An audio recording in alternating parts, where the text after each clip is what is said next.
If you've ever watched your watercolor paper buckle the moment it gets wet, you know how frustrating it can be.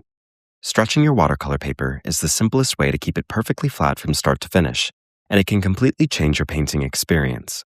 Any sheet lighter than 200 pounds or about 425 GSM will naturally cockle when it's wet. As the fibers swell, the sheet ripples, and those ripples create valleys where paint pools and dries unevenly. By soaking the paper and securing it to a rigid surface and letting it dry taut, you create a stable, even surface that lets you paint freely without fighting the paper. To begin, cut your sheet about 3 centimeters larger on every side than your intended artwork. Choose a board that's also at least 3 centimeters larger than your paper and sturdy enough not to warp. Smooth wood panels or solid core boards work well. Next, prepare your gummed paper tape. Cut your strips ahead of time, just a bit longer than each edge, and keep them completely dry until you're ready to use them. Now for the soak. Most 140-pound papers need about 5 to 10 minutes, though every brand behaves a little bit differently. You're looking for the moment when the paper feels floppy, almost like a wet cloth. That means the fibers have absorbed all the water they need. Be careful not to oversoak your sheets, as they can lose their sizing. When the paper is fully soaked, lift it by one corner and let the excess water drip off.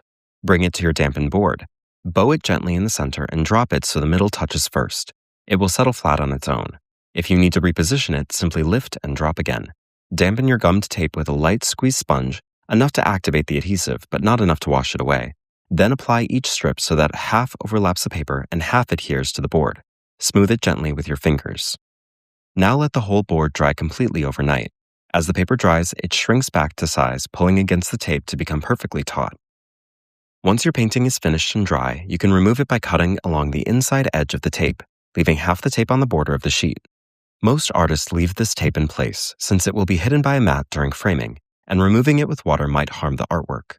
And of course, if you'd rather skip stretching entirely, you can always use heavyweight sheets over 200 pounds or watercolor board. Both stay flat even with heavy washes.